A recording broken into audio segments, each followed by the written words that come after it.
Hello, beautiful kids, and welcome back to another episode of Bible Stories with Rosie.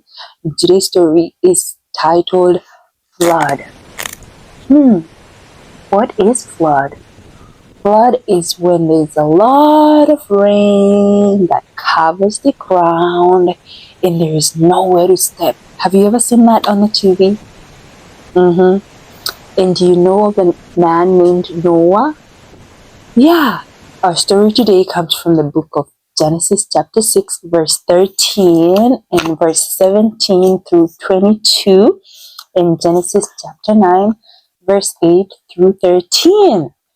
And the ants go marching one by one, hurrah, hurrah. Now these ants are gonna go marching into Noah's ark. Ha!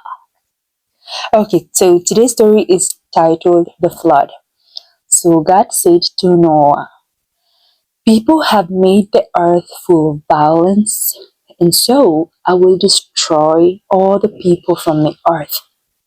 I will bring a flood of water on the earth, and I will destroy all the living things that has breath. I will destroy all the living things that live under the sky, and this includes all the living things that has breath, and everything on the earth will die. But I will make an agreement with you.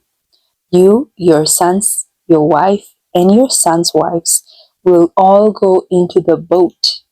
Also, you must bring into the boat two of every living thing, male and female. Keep them alive and with you. There will be two of every kind of bird, animal, and crawling thing. They will come to you to be kept alive. Also, gather some of every kind of food, store it on the boat as food for you and the animals." Noah did exactly what God commanded. Then God said to Noah and his sons, "Now I'm making an agreement with you and your people who will live after you. And I also make it with every living thing that is with you. It is with the birds, the tame animals, and all the wild animals. It is with all that came out of the boat with you. I make my agreement with every living thing on the earth. I make this agreement with you, and I will never destroy all living things by flood waters. A flood will never destroy the earth." And God said, "I am making an agreement between me and you and every living creature that is with you. It will continue from now on.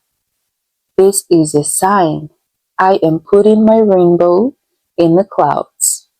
It is a sign of the agreement between me and you and the earth." Today's adventure. Noah was a very good man, but all the people who lived around him were doing things that did not make God happy.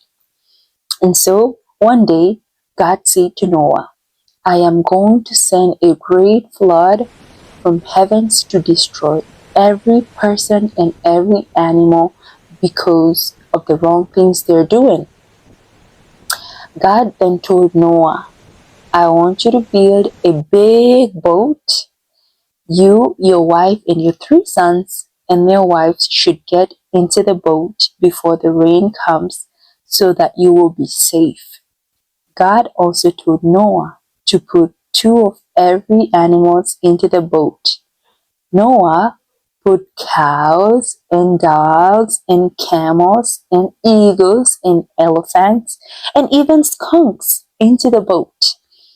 He also put food for his family and animals into the boat. God then sent a big or a great rain that covered the whole world. The water was above the highest mountain. Noah and his family and all the animals floated around for more than 1 year in the boat.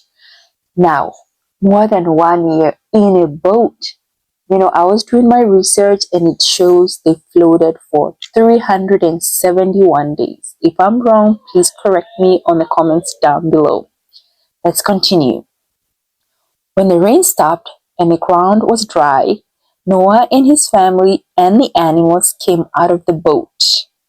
God said to them, I want to show you something. Then God put a rainbow on the sky, and it was a sign of God's promise that He will never destroy the world with water again.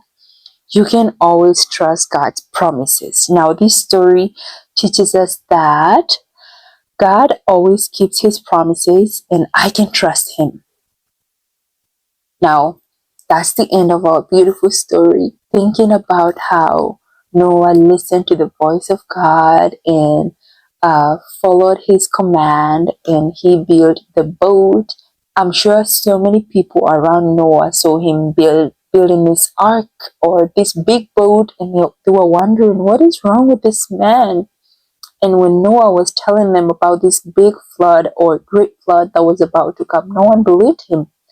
And only the people that stayed in the big boat survived just because they listened to God's voice. Now, this story teaches us that God keeps His promises. It also teaches us that we should always listen to God's command. Now, as you know, after every story, we say a short prayer. I invite you to close your eyes or say this after me or just listen to me as I pray. Say, Dear God, help me to always trust you and believe that you always have a good plan for me. Amen. God always have good plans for us. And if we listen to His command, He will keep His promises. That comes to the end of the story. Thank you so much for watching. Until next time, signing out. This is Bible Stories with Rosie.